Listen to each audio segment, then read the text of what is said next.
So let me start today's lecture बेटा।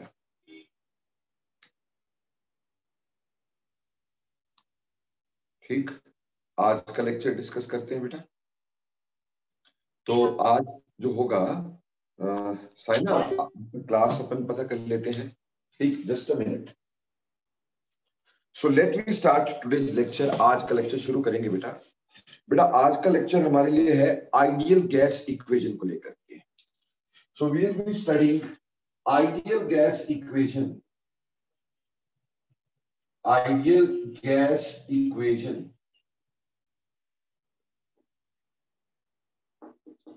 See, when you talk about the ideal gas equation, ठीक, ideal gas equation कहां से निकली, कैसे निकली, क्या होती है आइडियल गैस इक्वेशन? बेटा बेसिकली हमारे पास अभी हमने 3-4 लॉज पढ़ लिए। हमने पढ़ा बॉयल्स लॉ, हमने पढ़ा चार्ल्स लॉ, हमने पढ़ा मॉन्टन्स लॉ। ठीक, इन सबको मिलाने से जो इक्वेशन बनती है उसको आइडियल गैस इक्वेशन बोलते हैं। ठीक है, जैसे बेटा अगर हम इसको सिंपली देखें, सिंपली डिराइव करें, तो सिंपल सी बात तो ये है, हमें पता है अकॉर्डिंग टू बॉयल्स लॉ हमें क्या कहता है? अकॉर्डिंग टू बॉयल्स लॉ कहता है कि volume is inversely proportional to pressure when temperature is kept constant. Okay, ये बॉयल्स लॉ है। सर आपने तो लिखा था pressure is inversely proportional to volume, तो एक ही तो बात हुई ना। तो according to Boyle's law volume is inversely proportional to pressure when temperature is kept constant. दूसरी बात, अकॉर्डिंग टू चार्ल्स लॉ, अगर मैं चार्ल्स लॉ की बात करूंगा तो चार्ल्स लॉ कहता है volume is directly proportional to temperature when you can say pressure is kept constant. अब ये दोनों वॉल्यूम की प्रोपोर्शनलिटीज है, both are proportionalities of volume. ठीक, दोनों वॉल्यूम की प्रोपोर्शनलिटीज है। दोनों वॉल्यूम की प्रोपोर्शनलिटीज है, तो यहां क्या करते हैं? Combining both. ठीक, दोनों को कंबाइन कर देते हैं, कंबाइनिंग बोथ। हमने दोनों को कंबाइन कर दिया, तो कंबाइन करने पे हमने क्या पाया? हमने पाया कि V is directly proportional to T upon P। ठीक है जी, मतलब PV is directly proportional to T। ठीक, अब जब भी प्रोपोर्शनलिटी का साइन आप हटाते हो तो क्या लगाते हो? कांस्टेंट। तो यहां लगेगा PV is equal to RT for 1 mole. जहां पे ये जो R है, what is this R? This R is called as universal gas constant. Universal gas constant, इसकी वैल्यूज क्या होती है वो आगे अपन डिस्कस करेंगे। ठीक, तो हमारे पास PV is equal to RT for 1 mole. अगर मान लो हमारे पास 1 मोल ना होता, हमारे पास बेसिकली N मोल्स होते, तो PV is equal to nRT होता for N moles.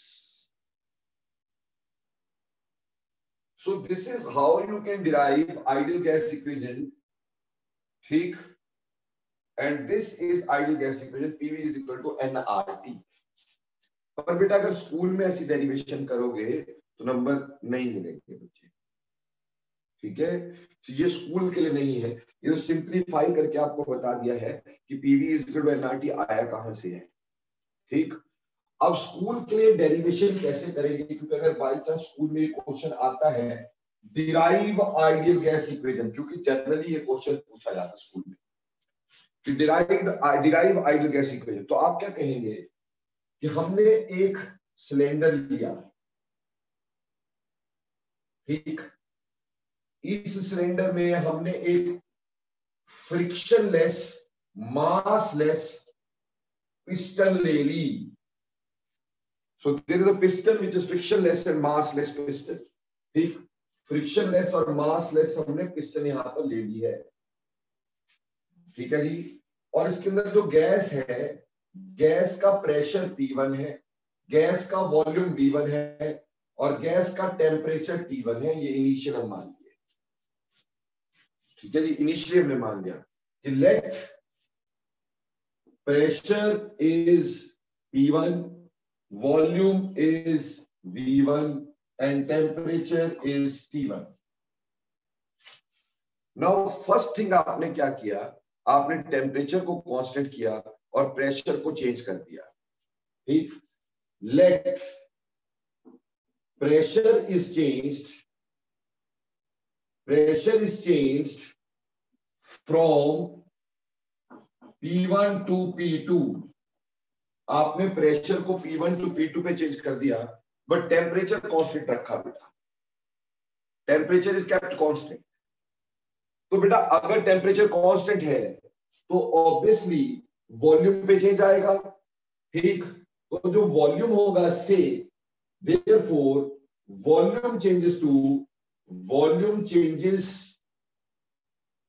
From V1 to Vx। V1 to Vx। Sir आपने यहां V2 क्यों नहीं लिखा? देखो बेटे ऐसा है, this is not the final condition of volume.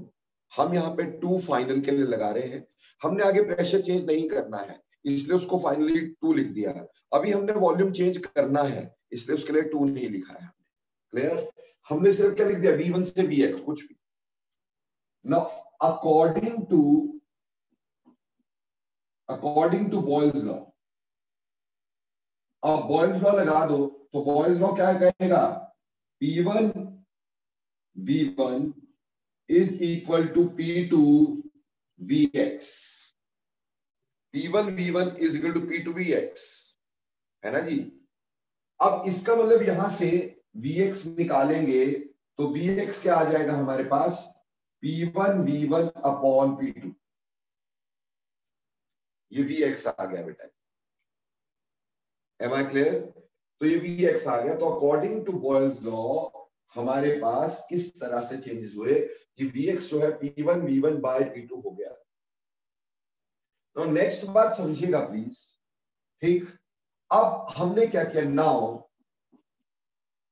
Pressure is kept constant and temperature is changed,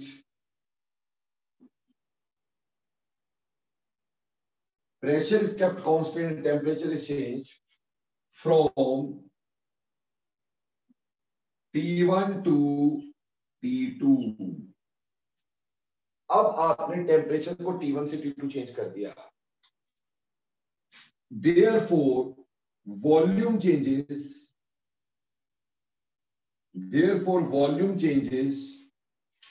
from Vx to V2। जो वॉल्यूम का चेंज हो गया वो Vx से V2 हो गया, ठीक। क्लियर? हमने टेम्परेचर T1 से T2 चेंज किया, वॉल्यूम Vx से V2 चेंज हो गया। Now according to Charles law, अब चार्ल्स लॉ के हिसाब से देखिए तो क्या बनेगा बेटा, हमारे को पता है Vx by T1 is equal to V2 upon T2, क्योंकि अभी वॉल्यूम हमारा कितना हो चुका था, Vx। अब जब टेम्परेचर चेंज करे हो तो Vx से V2 बन गया, तो initial volume by initial temperature V by T is a constant, तो ऐसे लगा दिया हमने। अब पुटिंग द वैल्यू, हमने इसको मान लो 1 मान लिया था, putting the value of Vx from 1, putting the value of Vx from 1, आपने 1 से Vx की वैल्यू पुट कर दी, that is P1 V1 upon P2 T1 V2 upon T2। Got it और नॉट? तो अभी क्या होता है कि ये 2 वाला एक साइड ले जाते हैं, 1 वाला एक साइड रहने देते हैं, तो हमारे पास आया P1 V1 upon T1 is equal to P2 V2 upon T2। So this is another expression for ideal gas equation that suggests that PV upon T is a constant. इसका मतलब ये हो गया कि PV upon T is a constant,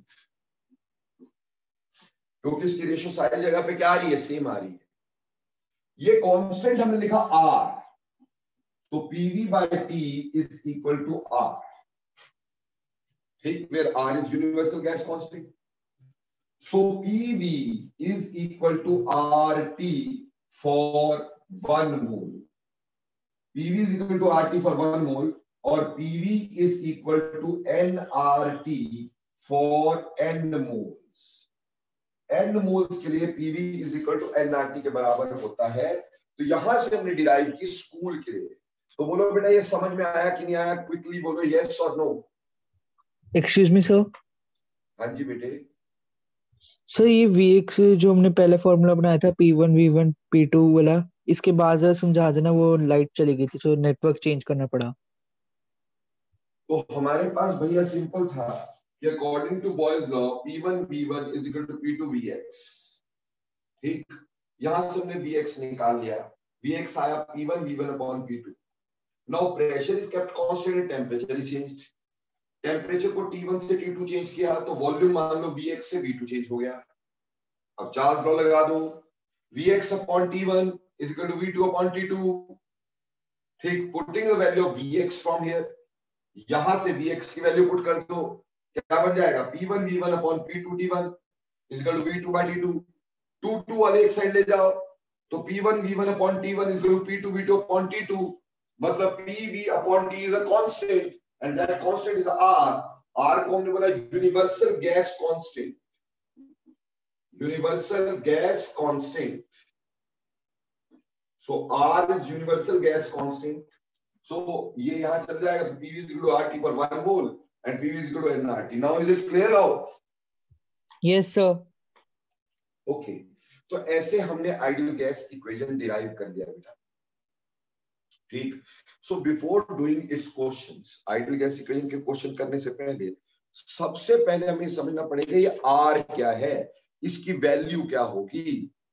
तो अगर तो तुमने ये लिख लिया है या फिर जो स्क्रीनशॉट खींचना खींच लिया है, व्हाटएवर, आपको डेरिवेशन बेटा स्कूल में ऐसे लिखनी है और अदरवाइज आप ऐसे भी कर सकते हैं.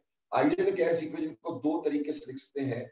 PV is equal to nRT या P1 V1 upon T1 is equal to P2 V2 upon T2.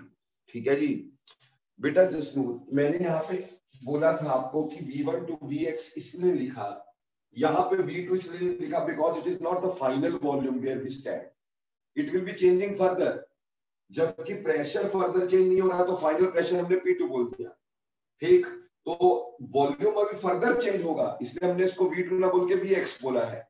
हम फाइनल कंडीशंस को 2 लगा रहे हैं. तो जब प्रेशर आगे कांस्टेंट हो गया है, प्रेशर में चेंज नहीं होना तो उसको P2 लगा दिया. टेम्परेचर में एक बार जब चेंज किया उसके बाद चेंज नहीं होना तो उसको T2 लगा दिया. तो जब हमारा फाइनल कंडीशन आ गई तो वहां जो वॉल्यूम आया वो V2 होता है. अभी बोलो क्लियर है सभी को?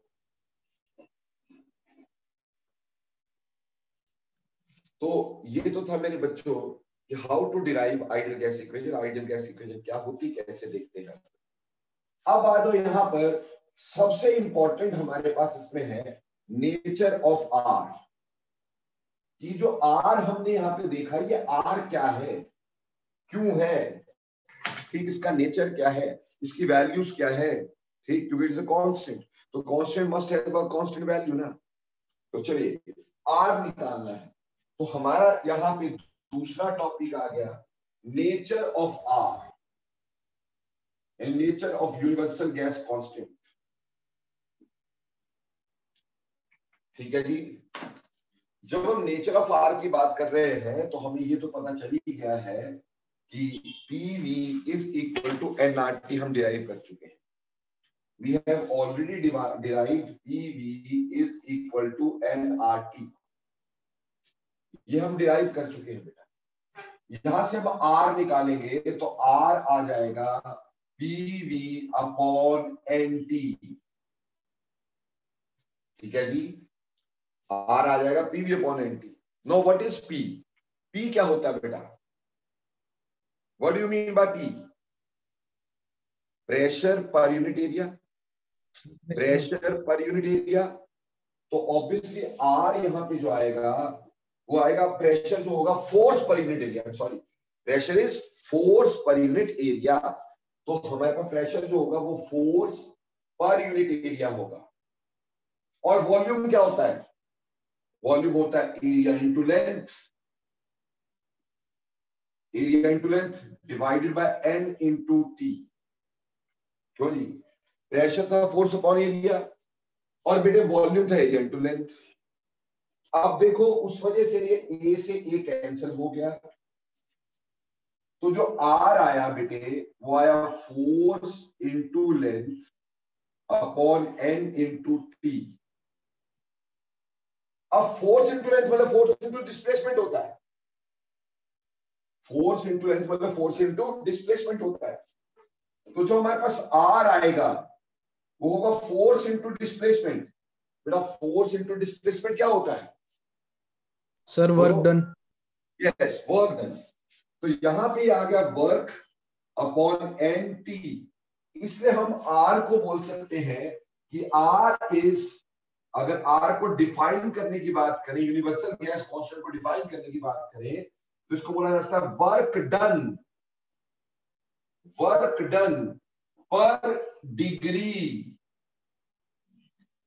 पर डिग्री पर मोल। तो आर क्या होगा? आर होगा वर्क डन पर डिग्री पर मोल बाय अ गैस। ठीक, एक मोल बाय अ गैस। अगर हम एक मोल गैस का लें और उसका टेम्परेचर 1 डिग्री राइज कर दें, ठीक, एक मोल गैस का लें और उसका टेम्परेचर 1 डिग्री राइज कर दें, तो बेटा उस समय जो आपका वर्क गैस परफॉर्म करेगी उसको अपन बोलेंगे आर। तो आर इज वर्क डन पर डिग्री पर मोल। अब इसकी जो वैल्यूज हैं आपके पास, इसकी वैल्यू इस बात पर डिपेंड करेगी प्रेशर और वॉल्यूम किस यूनिट्स में है। जैसे बेटे इसकी अगर मैं एसआई वैल्यू की बात करता हूं, एसआई वैल्यू इसकी होती है 8.314 जूल पर केल्विन पर मोल। ठीक है जी, एसआई वैल्यू इसकी 8.314 जूल्स पर केल्विन पर मोल होती है। ठीक है जी, क्लियर? वर्क जूल्स में होता है, ये केल्विन टेम्परेचर में, मोल तो मोल है ही है।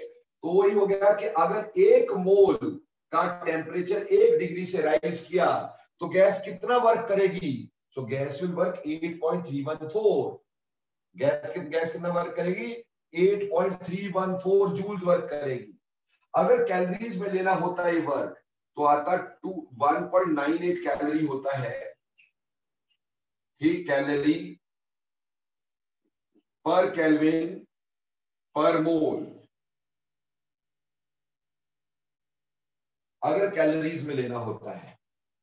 ठीक, बट ये एसआई वैल्यू 8.314 है।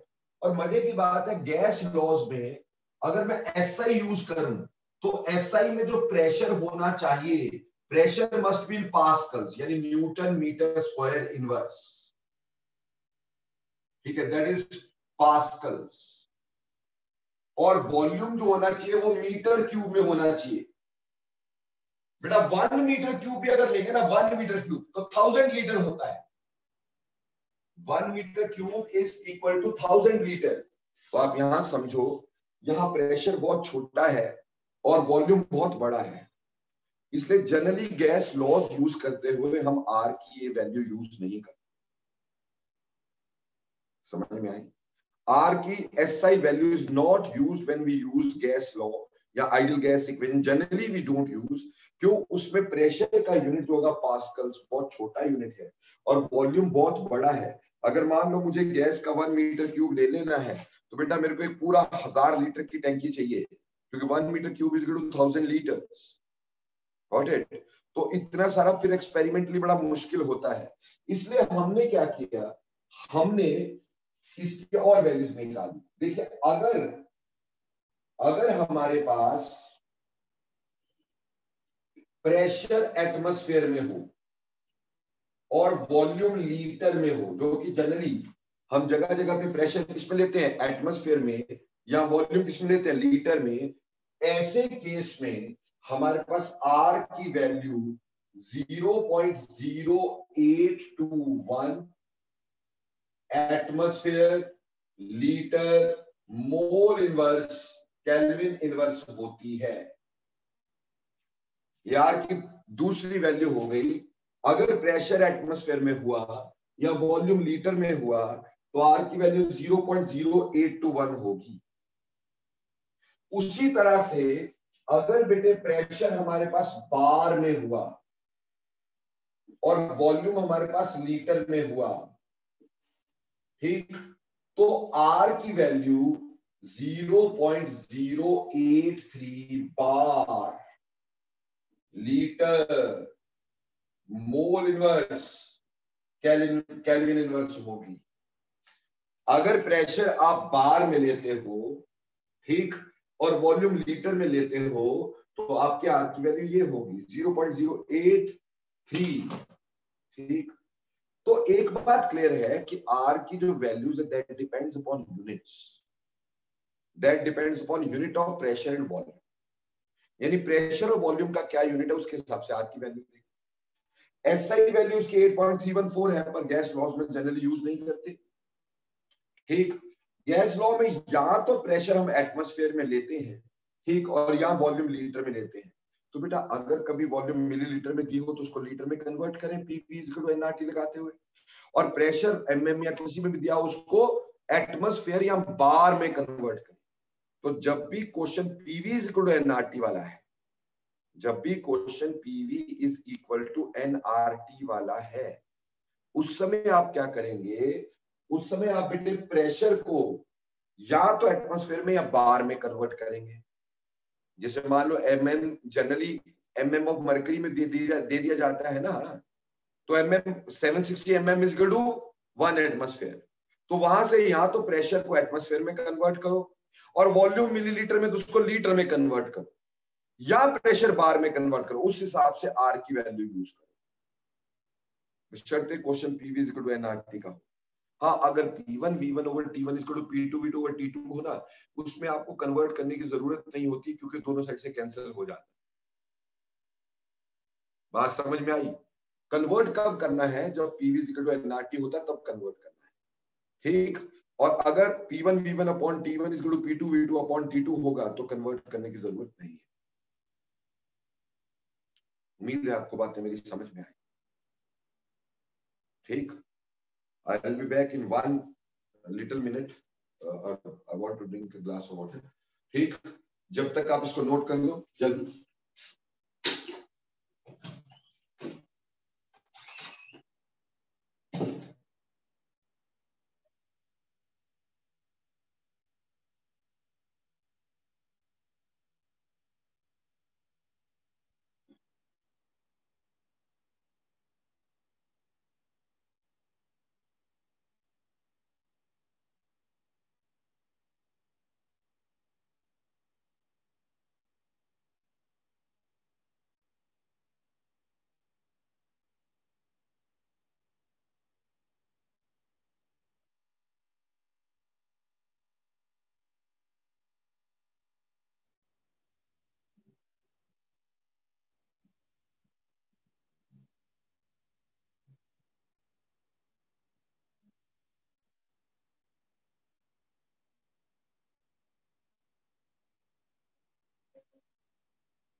तो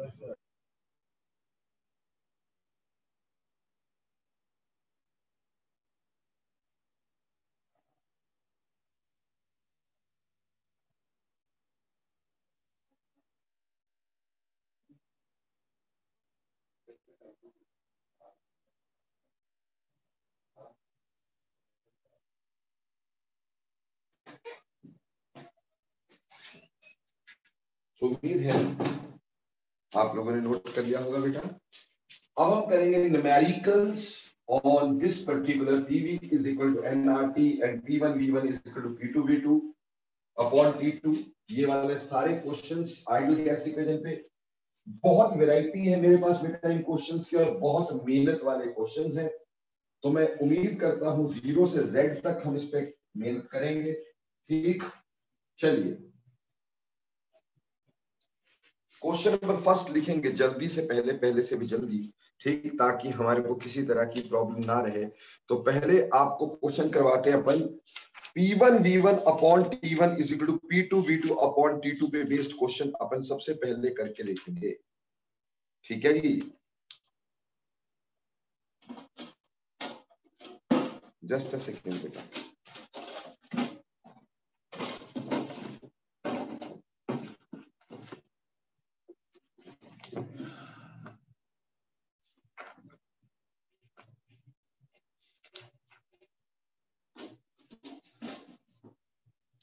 देखो बेटा क्वेश्चन लिखना, फटाफट से लिखना और फटाफट से काम करना इस पे। देखिए at 25 degree Celsius, at 25 degrees Celsius and 760 mm of mercury, at 25 degrees Celsius and 760 mm of mercury, a gas occupies 600 milliliter. A gas occupies 600 milliliter.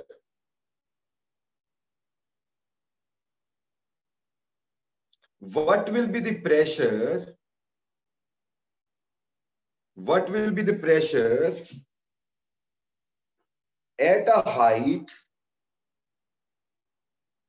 What will be pressure at a height where temperature is 10 degrees Celsius?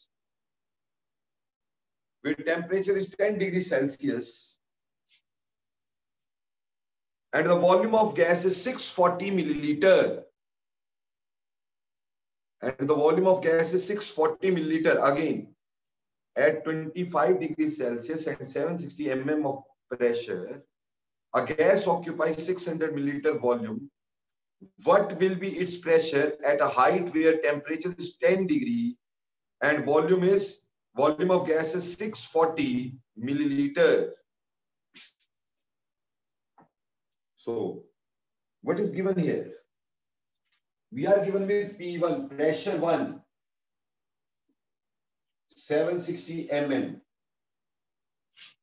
ठीक. The other thing given to us is temperature, T1, 25 degree Celsius. तुम्हें मैंने बताया था बेटा chemistry में कभी temperature degree Celsius में use नहीं करते. You have to convert it into the Kelvin. So therefore this is 25 plus 273, that is 298 Kelvin. So this comes out to be 298 Kelvin. V1 हमें दे रखा है 600 मिलीलीटर.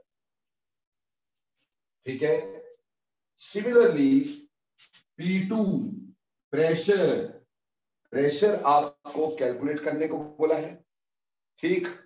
और ये बोला है height with temperature is 10 degree, यानी T2 हमारे पास कितना दिया है, वो 10 डिग्री दिया है बेटा.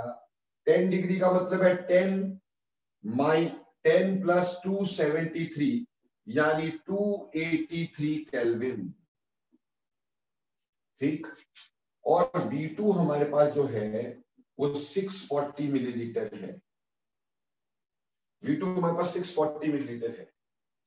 तो भैया हमारे पास आया P1 V1 upon T1 is equal to P2 V2 upon T2. ठीक. हमें क्या निकालना था, P2। तो P2 निकाला P1 V1 अपॉन T1, ठीक। ये P2 निकालना, इधर क्या चला जाएगा T2, नीचे क्या आएगा V2। Now you can solve this by putting everything. P1 कितना है 760, V1 कितना है 600, T2 कितना है बेटा हमारे पास 283, P1 कितना है हमारे पास 298 और V2 कितना है 640। Now you can easily solve this. Can you solve this question now? बेटे आपको समझ में आ गया कि नहीं आ गया ये क्वेश्चन? ये 2+2 वाला क्वेश्चन है, इसमें कोई खास बात है नहीं जो मैं आपको बहुत ही खास कुछ करवा देता है, बहुत खास इसमें है नहीं, बहुत इजी वन क्वेश्चन है। तो उम्मीद है ये आप कर सकते हैं, ठीक है जी। इसका आंसर लिख लीजिएगा, इसका आंसर आएगा 676.6, 676.6, ठीक है जी, mm ऑफ मर्करी। खास बात देखिएगा कि यहां हमने कन्वर्जन नहीं की है क्योंकि जरूरत नहीं है, ये रेशो है, रेशो में यूनिट्स कैंसिल हो जाएंगे तो फायदा नहीं होगा। तो ऐसी जगह पे कन्वर्जन की जरूरत नहीं। जब P1 V1 over T1 P2 V2 T2 करते हैं ना, तो कन्वर्जन की जरूरत नहीं होती, बशर्ते दोनों साइड सेम चीजें दी हो, ठीक, क्लियर। इसी पे एक नेक्स्ट क्वेश्चन करते हैं, प्लीज राइट द क्वेश्चन, और इसको लिखना ऊपर एक्वस टेंशन बेस्ड क्वेश्चन। क्या लिखोगे, एक्वस टेंशन बेस्ड क्वेश्चन, बहुत ही इंपॉर्टेंट है। लिखिए 68 milliliter of a sample of nitrogen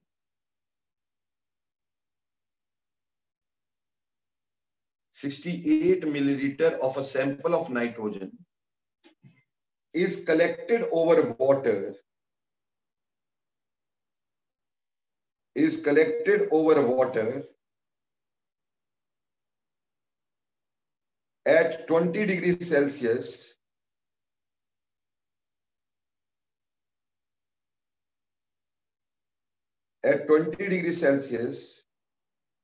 and 700 mm of mercury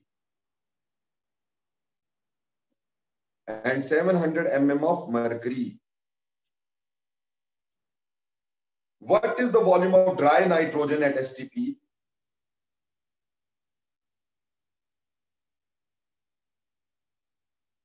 What is the volume of dry nitrogen at STP? Aqueous tension of water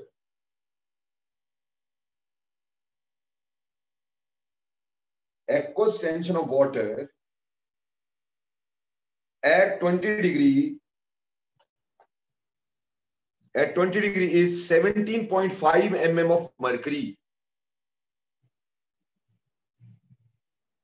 17.5 mm of mercury. Please question visualise करिएगा, देखिएगा कैसे ये question है और इसको कैसे करते हैं। अगर हमें एक्वस टेंशन बेस्ड क्वेश्चन आ जाता है कैसे करते हैं।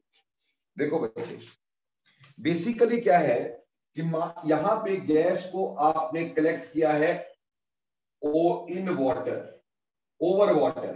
ये नाइट्रोजन यहाँ पे मैंने कलेक्ट की है, जैसे यहाँ पे नाइट्रोजन का सिलेंडर कलेक्ट किया है मैंने,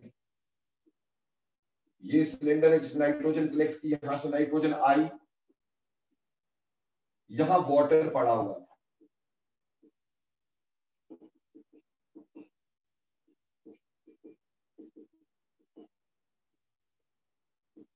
ठीक है जी, और मैंने इसको कलेक्ट किया है यहां से नाइट्रोजन निकलती है, ऑब्वियसली यहां N2 होगी। पर एक बात बताओ, क्या यहां सिर्फ नाइट्रोजन होगा? क्या वाटर इवेपोरेट नहीं होगा? हमें जानते हैं कि वाटर भी यहां पे इवेपोरेट हो जाएगा। तो यहां पे ये जो नाइट्रोजन है ये एक्चुअली मॉइस्ट नाइट्रोजन होगी, मॉइस्ट नाइट्रोजन, जिसमें नाइट्रोजन भी होगी, ठीक, जिसमें नाइट्रोजन भी होगी और जिसमें वाटर वेपर्स भी होंगे, मॉइस्ट नाइट्रोजन, ठीक है जी। क्लियर, ऐसे कलेक्ट हमने किया। अब हमारे को बोला है इसका जो वॉल्यूम आपने कलेक्ट किया है वो वॉल्यूम V1 जो है वो 68 मिलीलीटर आपने कलेक्ट किया है यहां पर, ठीक है जी। और दूसरी बात हमारे को ये बोली गई है कि इसमें जो टेम्परेचर T1 है वो दे दिया गया हमारे को 20 डिग्री, ठीक, 20 डिग्री सेल्सियस। 20 डिग्री सेल्सियस का मतलब है 20 प्लस 273 यानी 293 केल्विन, ये T1 है। अब प्रेशर यहां पे बेटा मॉइस्ट नाइट्रोजन का दिया है, प्रेशर ऑफ मॉइस्ट नाइट्रोजन, क्योंकि ऑब्वियसली प्रेशर टोटल होगा, नाइट्रोजन का भी होगा, वाटर वेपर का भी होगा, इसलिए मॉइस्ट नाइट्रोजन का प्रेशर है। और वो कितना दिया है 700 ml, ठीक है बेटा। पर हमें ये अच्छे से मालूम था कि जो गैस लॉज हैं वो सिर्फ गैस पे लगेंगे, वेपर्स पे नहीं लगेंगे। तो हमें यहां प्रेशर ऑफ वाटर वेपर्स को खत्म करना होगा। आपको समझ में आ गया कि प्रेशर ऑफ मॉइस्ट गैस जो होगा, moist gas will be pressure of dry gas plus pressure of water vapours. दो चीजें हैं, एक तो ड्राई गैस है प्लस वाटर वेपर्स है, ठीक है जी। तो pressure of moist gas is pressure of dry gas plus pressure of water vapours, ठीक है जी। हमें अगर आइडियल गैस इक्वेशन लगानी हो तो गैस के लिए, वाटर वेपर्स के लिए तो है ही नहीं, तो यहां से प्रेशर ऑफ ड्राई गैस अगर मैं निकालता हूं, प्रेशर ऑफ ड्राई गैस अगर मैं यहां से निकालता हूं तो वो आएगा pressure of moist gas minus pressure of water vapours. क्यों जी? अब प्रेशर ऑफ वाटर वेपर जो होता है इसी को एक्वस टेंशन बोलते हैं। Pressure of water vapour is called as aqueous tension. तो भैया प्रेशर ऑफ ड्राई नाइट्रोजन यानी जिसको अपन P1 बोलेंगे, वो pressure of moist gas 700 minus aqueous tension होगा, माइनस एक्वस टेंशन होगा, ठीक है जी। तो P1 हमारे पास रहेगा 700 माइनस एक्वस टेंशन कितनी भाई हमारे पास दे रखी है 17 पॉइंट वट एवर गिवन 17.5, तो 17.5 यहां से माइनस कर दीजिएगा, ठीक है। तो ये आपका P1 बनेगा। यानी एक बात क्लियर है, जब कभी भी मॉइस्ट गैस होगी तो हमें प्रेशर ड्राई गैस का निकालना होगा, और प्रेशर ड्राई गैस का निकलेगा pressure of moist gas minus pressure of water. Pressure हमें हर हालत में किसका चाहिए होगा? हमें प्रेशर ड्राई गैस का ही चाहिए, क्योंकि ये गैस इक्वेशन है, ये कोई वेपर इक्वेशन नहीं है। वेपर्स के लिए नहीं एप्लीकेबल होगी, वाटर के लिए नहीं एप्लीकेबल होगी, इसलिए हमें प्रेशर यहाँ पे ड्राई गैस का चाहिए। तो हमेशा प्रेशर में से हम मॉइस्ट गैस के प्रेशर में से एक्वस टेंशन को माइनस करेंगे, तब प्रेशर ऑफ ड्राई गैस आया करेगा। सर एक बात बताओ, आपने वॉल्यूम में से वाटर का वॉल्यूम क्यों नहीं माइनस किया? देखो बेटा, आपको अच्छे से मालूम है कि गैस के अंदर बहुत सारी स्पेसेस होती है, तो gas occupies entire volume which is presented to it. तो अगर वाटर वेपर्स है भी वो उसके बीच बीच में होंगे, उससे गैस की वॉल्यूम को कोई फर्क नहीं पड़ता। वाटर वेपर नहीं भी होते तब भी गैस इतनी वॉल्यूम ऑक्यूपाई करता, वाटर वेपर है तब भी गैस इतनी वॉल्यूम ऑक्यूपाई करता। इसलिए वॉल्यूम में से नहीं माइनस होता, माइनस किस में होता है? प्रेशर में से। तो ऐसे करके बेटे हमने यहाँ पे V1, T1 और P1 निकाल दिया। अब हमें ये बोला था कि calculate the volume at STP, at STP। STP पे हमें वॉल्यूम निकालने को कहा है। टेम्परेचर T2 बेटा, STP स्टैंडर्ड टेम्परेचर कितना होता है? 273 केल्विन। बेटा याद रखना, स्टैंडर्ड टेम्परेचर हमेशा 273 केल्विन, और स्टैंडर्ड प्रेशर हमेशा 1 एटमॉस्फेयर। आजकल 1 बार लेते हैं, आजकल 1 बार लेते हैं, बट इसको 1 एटमॉस्फेयर लिखा जाता है। पर बात ये यहां ये mm में है, यहां एटमॉस्फेयर में तो नहीं लिख सकता ना भाई, तो एक तरह की यूनिट लिखनी होगी ना, दो हमें कन्वर्ट करने की जरूरत नहीं, पर एक तरह की यूनिट लिखनी होगी। तो यहां पे भी अपन mm में लिख देंगे 760 mm। ठीक है बच्चों, तो यहां आपके पास आया था 682.5 mm। ठीक, अब ये हमारे पास आ गया V2 हमें निकालना है। तो now it is very simple, P1 V1 upon T1 is equal to P2 V2 upon T2। तो you can easily calculate now V2। यहां सिर्फ एक बात समझने को थी, वो ये कि अगर कभी भी मॉइस्ट गैस दी गई होगी तो आपको उसके प्रेशर में से एक्वस टेंशन को माइनस करना नहीं भूलना है। बोलो क्लियर है कि नहीं है?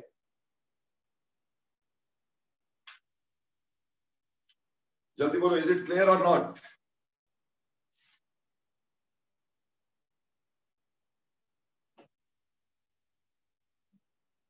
ओके, तो ये तो पहले दो क्वेश्चन मैंने करवाया, P1 V1 और T1 is equal to P2 V2 और T2 पे। ठीक, एक में मैंने एक्वस टेंशन ली, एक में विदाउट एक्वस टेंशन था। तो ये सिंपल क्वेश्चन होते हैं, P1 V1 और T1 is equal to P2 V2 और T2 पे। ज्यादा कोई मुश्किल वाला क्वेश्चन इसमें आता नहीं होता है। ठीक है ही नहीं है, आता क्या होता है। ठीक, चलिए अब करेंगे PV is equal to NRT based questions.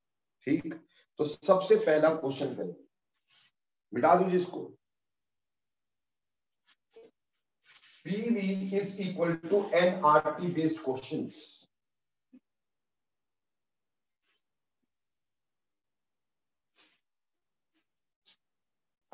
देखिए, calculate volume occupied, calculate volume occupied by 8.8 gram of carbon dioxide. Sir, can you repeat? Calculate the volume occupied by 8.8 gram of carbon dioxide at 31.1 degrees Celsius and 1 bar pressure. At 31.1 degrees Celsius and 1 bar pressure. ठीक, अब आपको पूछा है volume occupied बता दो। जब आपका weight of carbon dioxide दिया गया है 8.8 ग्राम,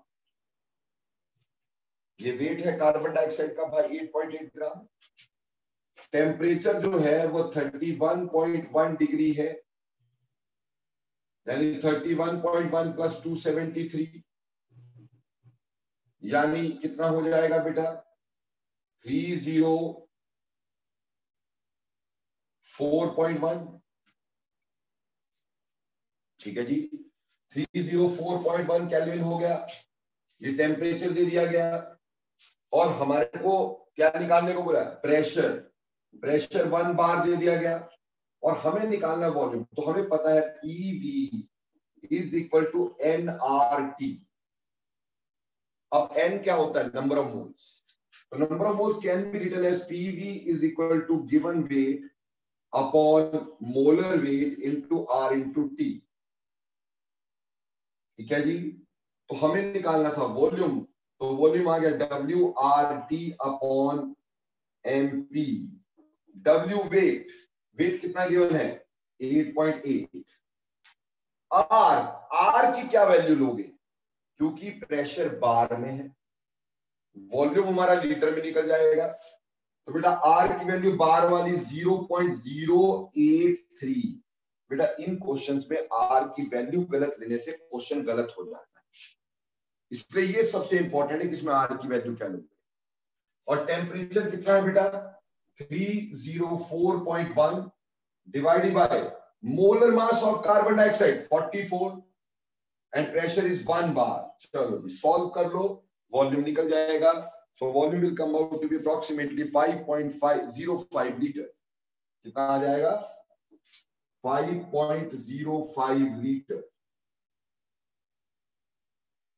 बोलो भाई ये क्वेश्चन समझ में आता है कि नहीं आता है?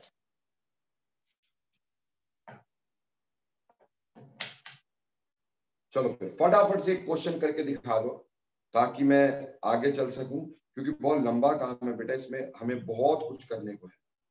ठीक, please side.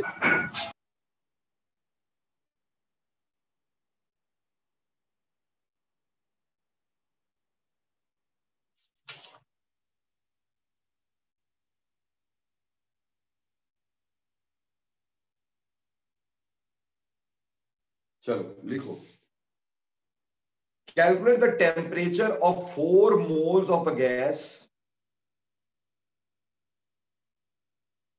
Calculate the temperature of 4 moles of a gas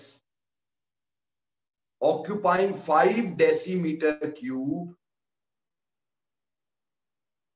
Sir, can you Occupying repeat? 5 decimeter cube. Calculate the temperature of 4 mole of a gas occupying 5 decimeter cube at 3.32 bar. At 3.32 bar.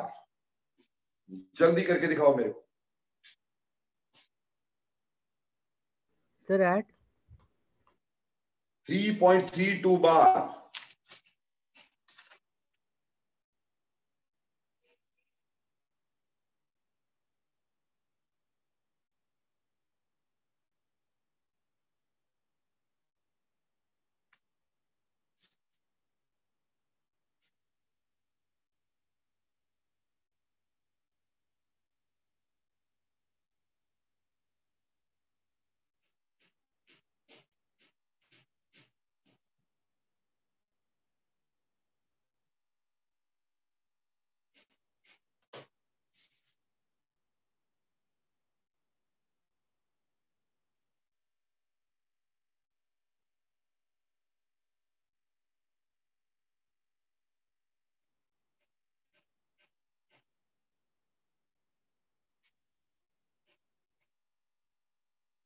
ठीक है दक्ष, बिल्कुल सही है।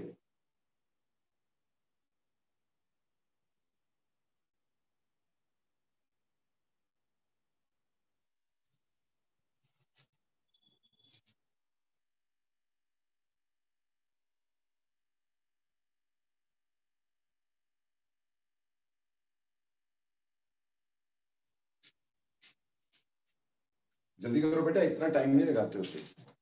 उत्कर्ष थोड़ा सा इधर उधर हो गया, वैसे ठीक है। इसका मतलब आपने आर की यूनिट्स गलत ली होंगी। यस आरजू बिल्कुल करेक्ट, और उससे पहले गलत। आरजू करेक्ट है। जसनूर गलत है भाई। यस अक्षत बिल्कुल सही है। सिंपल क्वेश्चन भी गलत करोगे तो मैं क्या कर सकता हूँ उसमें। ठीक, अगर कोई सिंपल क्वेश्चन भी गलत करेगा तो कोई क्या कर लेगा। नंबर ऑफ मोल्स आपको 4 दिए हैं, ठीक है जी। वॉल्यूम आपको दे दिया गया है, कितना है 5 decimetre cube. Decimetre cube is equal two litre, obviously ये 5 लीटर होगा। ठीक, और प्रेशर जो है वो 3.32 बार हो गया। और हमसे क्या पूछा, टेम्परेचर पूछा गया। तो PV is equal to NRT, तो टी जो होगा वो पीवी अपॉन एनआर होगा। अब प्रेशर कितना भाई 3.32 बार, वॉल्यूम लीटर में ऑलरेडी है 5 लीटर। नंबर ऑफ मोल्स कितने भाई हमारे को निकालने का, नंबर ऑफ मोल्स 4 दिए हैं। आर की वैल्यू 0.083 होगा, क्यों, क्योंकि प्रेशर बार में है, वॉल्यूम तो लीटर में है ही। ठीक, अगर वॉल्यूम मिलीलीटर में होती तो लीटर में कन्वर्ट करते, प्रेशर एमएम में होता तो हम इसको कन्वर्ट करते। ठीक, तो यहां से टेम्परेचर निकालते, वो आता 50 केल्विन। मिस्टर जसनूर, इसमें ये केल्विन में ही आंसर आया, इसमें 273 क्यों प्लस करोगे भाई, इसमें कौन सा डिग्री सेल्सियस में आंसर आया, इट्स ऑलरेडी इन केल्विन्स। ठीक, और तुमने वो प्लस करके सारा खत्म कर दिया क्वेश्चन। चलिए आप देखिए बेटा, इसी के ऊपर एक और क्वेश्चन करते हैं, बहुत लंबा काम है अपना, धीरे धीरे करके सारा करेंगे। लिखिए, when 3.2 gram of sulfur, when 3.2 gram of sulfur is vaporized, when 3.2 gram of sulfur is vaporized at 450 degrees Celsius, 450 degrees Celsius and 723 mm of pressure, and 723 mm of pressure,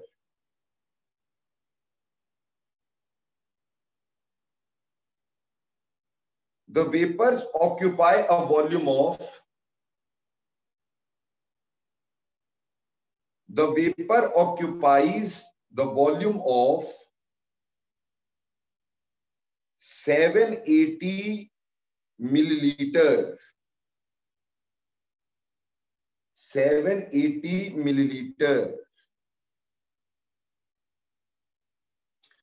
What is the molecular mass? What is the molecular mass and molecular formula of sulfur? What is the molecular mass and molecular formula of sulfur vapors?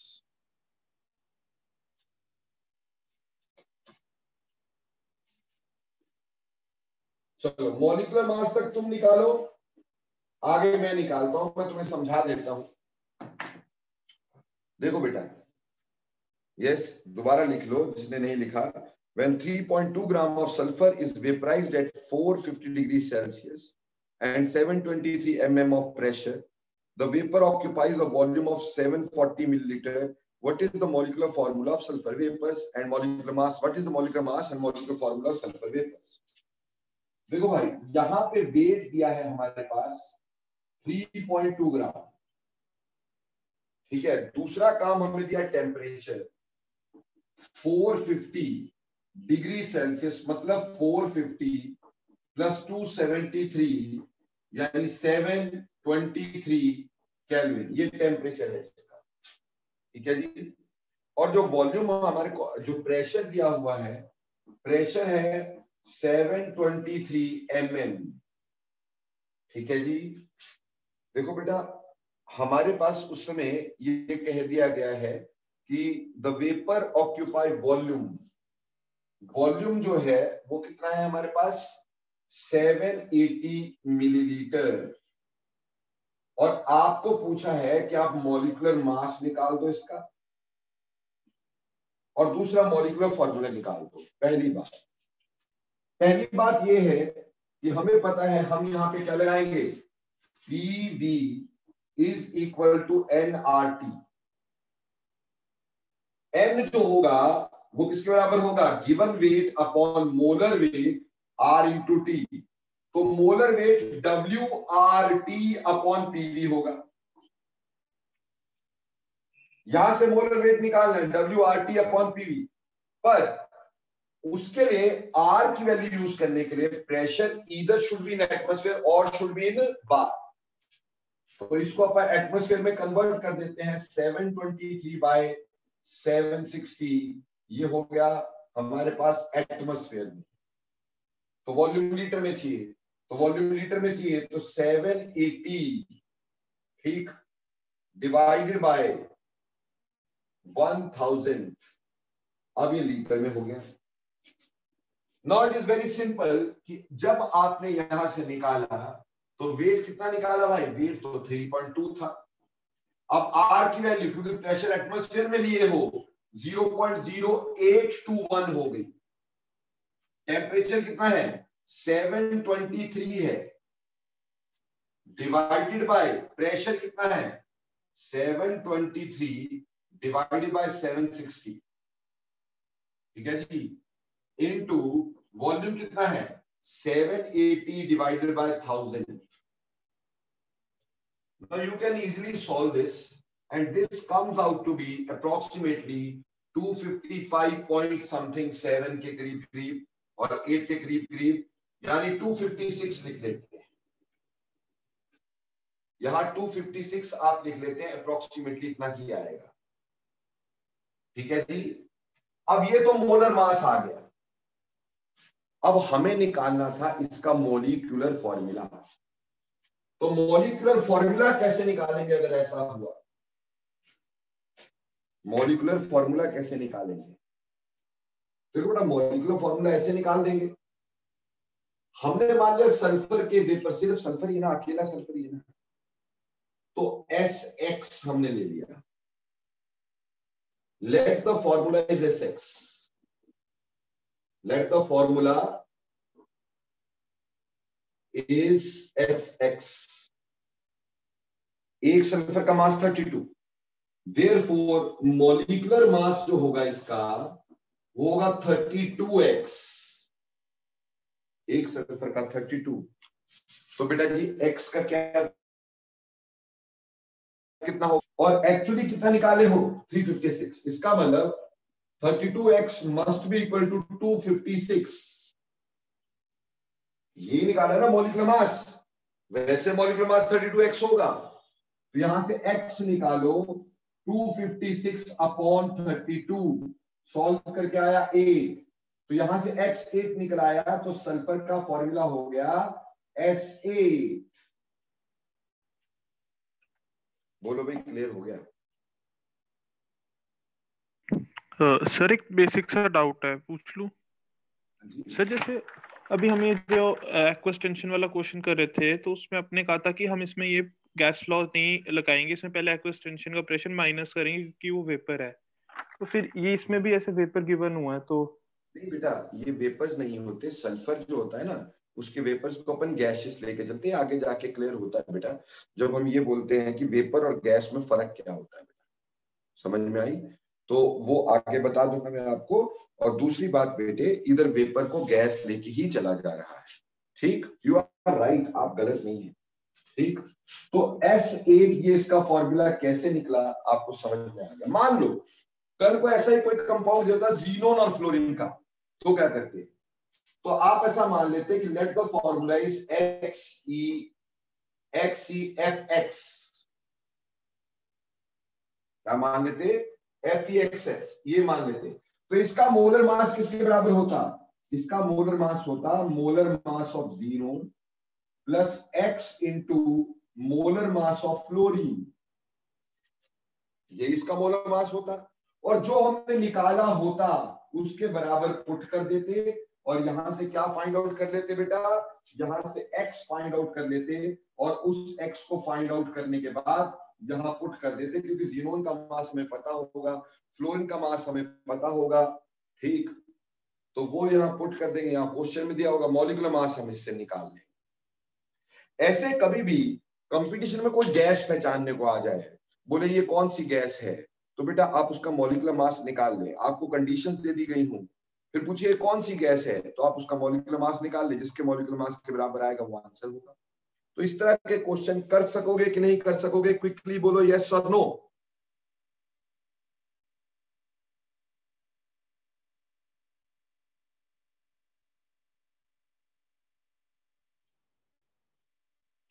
कोई doubt है mic on करके पूछ सकते हो।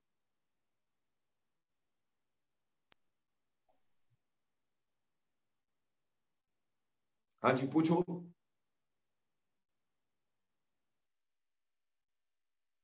बेटा करो mic on और पूछो। अच्छा, तो ईशान बताओ प्रॉब्लम क्या, लिख के बता दो mic is not working then.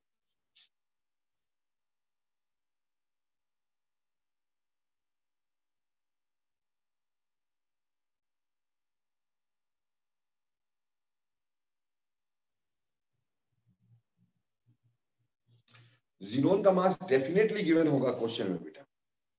ठीक, मास तो फ्लोरीन का भी गिवन होगा। कंपटीशन में कभी ऐसा नहीं करते कि मास नहीं दिया होता, हाइड्रोजन तक का मास देके चलते हैं हम लोग। ठीक, so there is no problem regarding कि मास दिया कि नहीं दिया, there is no problem regarding that. ठीक, मास हर चीज का दिया होता है। बोलो बेटे क्लियर हो गया कि नहीं हो गया ये सब? ठीक, अब ये हमने मॉलिक्यूलर मास निकालना सीख लिया। अब एक क्वेश्चन और करोगे तुम, ठीक, ये अपने लेवल पे करने की कोशिश करिएगा ताकि समझ में आए। When 2 grams of a gas is when 2 grams of a gas is introduced into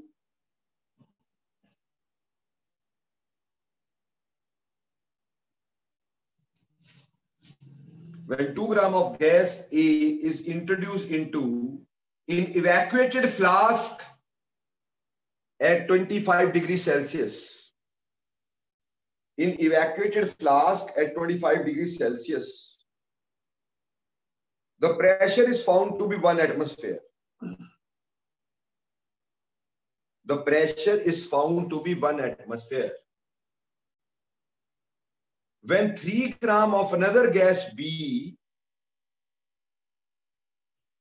when 3 grams of another gas B is added to the same flask,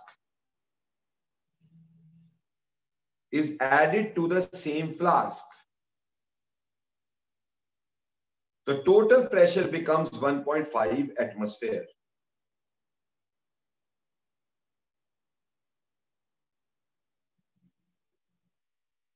Assuming ideal gas behavior,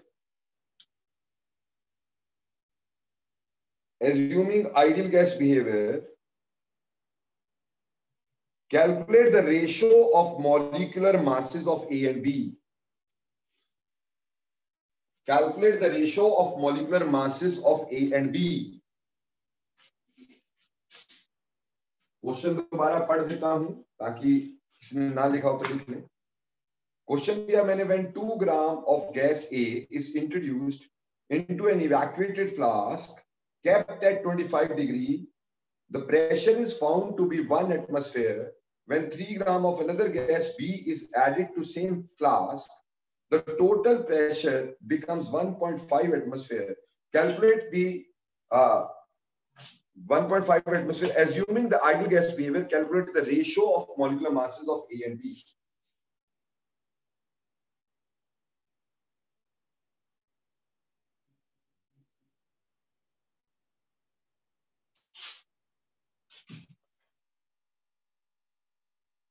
ठीक है जसनूर?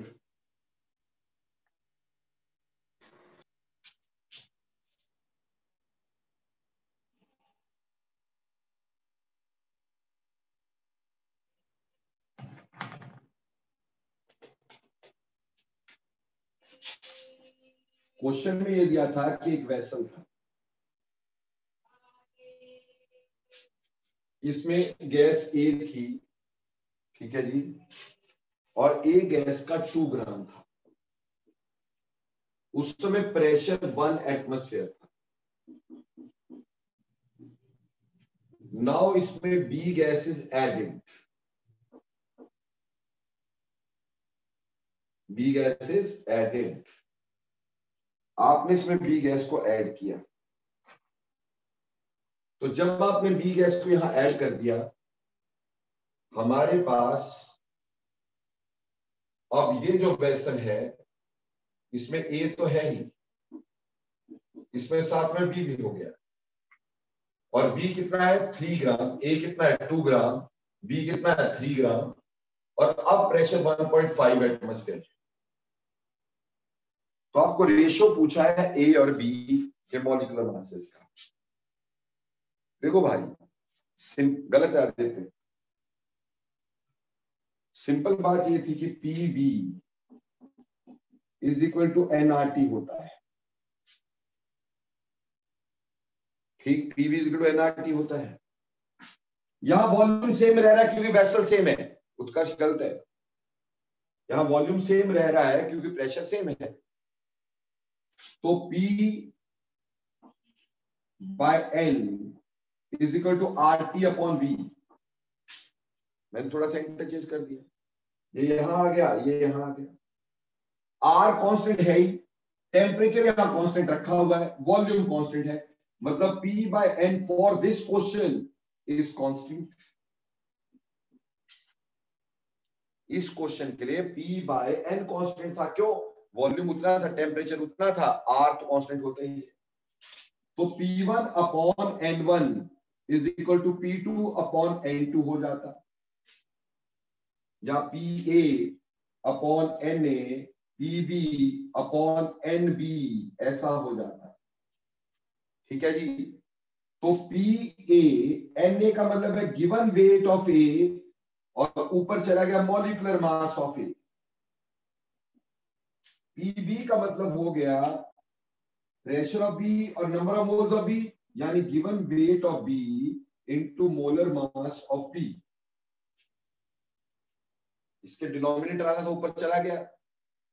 अब मॉलिक्यूलर मास इस side ले जाते हैं क्योंकि ratio उसकी निकालनी है। तो molecular mass of A by molecular mass of B is equal to PB upon WB into PA, ऊपर चला गया WA। सिंपल सी बात है। अब B का प्रेशर कितना है? तो देखो उत्कर्ष, यहां पे गलती तुमने क्या की कि B का प्रेशर तुमने 1.5 B का थोड़ी है प्रेशर। 1.5 तो टोटल प्रेशर हो गया, पहले 1 एटमॉस्फेयर A का था, तो B का सिर्फ कितना रहा होगा? 0.5 रहा होगा। यहां तुम्हारी गलती है। तो प्रेशर ऑफ B इज 0.5, क्योंकि 1 एटमॉस्फेयर तो ऑलरेडी प्रेशर था हमारे पास, और वेट जो है A का, ठीक है, वो कितना है? 2 gram, divided by weight of B जो है हमारे पास, वेट ऑफ B वो 3 ग्राम है, और प्रेशर ऑफ A जो है वो 1 है। तो जब इसको सॉल्व करते हो तो 1:3 ये रेशो आ जाती है। ठीक, बोलो क्लियर हुआ कि नहीं हुआ?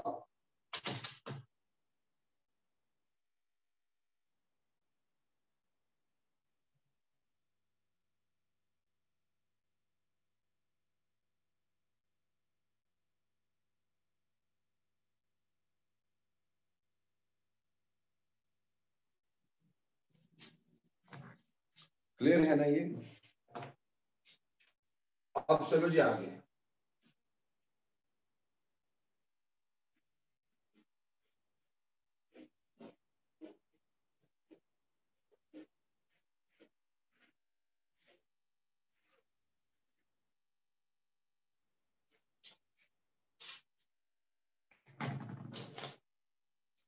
देखो बेटे, अब relationship with density, this is another very important question. Relationship with density, relationship with density। देखो मेरे बच्चों, we very well know that PV is equal to nRT। PV is equal to nRT होगा, ठीक है जी। तो PV is given weight upon molar weight into RT। इसको भी इधर ले जाओ तो P is equal to given weight upon volume RT upon M। तो वेट अपॉन वॉल्यूम क्या होगा? डेंसिटी। तो P is equal to D या रो। ठीक, डेंसिटी को रो से लिखते हैं ना भाई, पर रो कई लोग E या वो देख लेते तो मैं D लिख देता हूं, DRT अपॉन M। सो जो D होगा वो PM अपॉन RT होता है। ये डेंसिटी का रिलेशनशिप है बेटा। Where what is P? P is pressure, M is molar mass, R is gas constant and T is temperature। बोलो am I clear भाई? रिलेशनशिप ऑफ डेंसिटी क्लियर हुआ? Okay, फटाफट से क्वेश्चन लिख लो रिलेशनशिप ऑफ डेंसिटी पे, ताकि इसमें आपको किसी तरह का दिक्कत ना रहे। ठीक, लिखेगा at 273 Kelvin, at 273 Kelvin, the density of gaseous oxide at 273 Kelvin, the density of gaseous oxide at 2 bar is same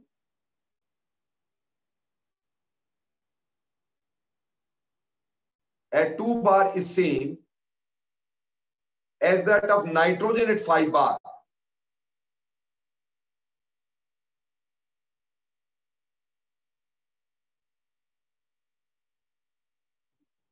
As that of nitrogen at 5 bar. Calculate the molecular mass of oxide. Calculate the molecular mass of oxide. देखो बेटा, ये थोड़ा सा tricky है, NCERT का question है बेटा ये, ठीक।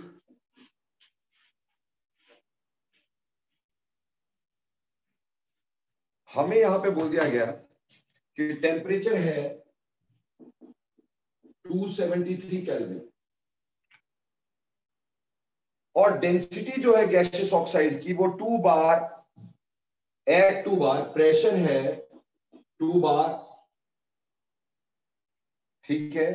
और इसकी जो डेंसिटी है 2 बार पे, density of gaseous oxide at 2 bar is equal to density of nitrogen at 5 bar. ये हमें दिया है, कैलकुलेट मोलर मास। देखो बेटा, उसके लिए हमें नाइट्रोजन की पहले डेंसिटी निकालनी पड़ेगी, तभी तो उसकी डेंसिटी आएगी ना, तभी इसका मोलर मास निकाल पाएंगे। तो पहली बात है डेंसिटी ऑफ नाइट्रोजन निकालो, डेंसिटी ऑफ नाइट्रोजन निकालो। तो वो पता है कि प्रेशर ऑफ नाइट्रोजन, ठीक है, इनटू डेंसिटी की value molar mass of nitrogen upon R and T of nitrogen, T of nitrogen, ठीक है जी। अब ये जो था ये density of nitrogen, but this is equal to the density of gaseous oxide. So density of gaseous oxide is P of gaseous oxide. Molecular mass of gaseous oxide by R into temperature of gaseous oxide. This is given equal to density of nitrogen, which is like this. Pressure of nitrogen, molar mass of nitrogen upon R and temperature of nitrogen. See how simple this question was. ठीक, हमें पता are से are cancel, temperature दोनों का same है तो temperature cancel. तो आपको molar mass of gaseous oxide निकालना था, तो pressure of nitrogen into molar mass of nitrogen by pressure of gaseous oxide निकल गया। तो प्रेशर ऑफ नाइट्रोजन कितना दिया, 5 bar. Molar mass of nitrogen कितना होता है, 28। बेटा nitrogen exist as N2 not N, तो 28। और गैसियस ऑक्साइड का प्रेशर कितना दिया, 2। तो solve this, this is 14 into 5, that is 70, तो आंसर इज 70। बोलो क्लियर और नॉट? बच्चे समझ में आ गया तुम्हें? ठीक, चलो फिर एक क्वेश्चन खुद करके दिखाओ मेरे को, लिखो फटाफट। The density of gas is measured at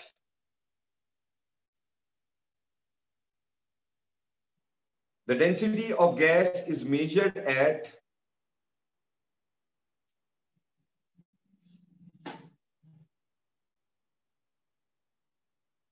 20.3 degree Celsius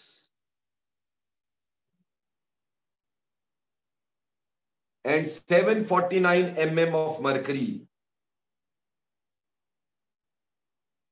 and 749 mm of mercury was Sir, at found. which degree Celsius? The density of gas is measured at 20.3 degrees Celsius and 749 mm of mercury was 2.66 gram per liter. 2.66 gram per liter. Calculate molecular mass of gas. Calculate molecular mass of gas quickly.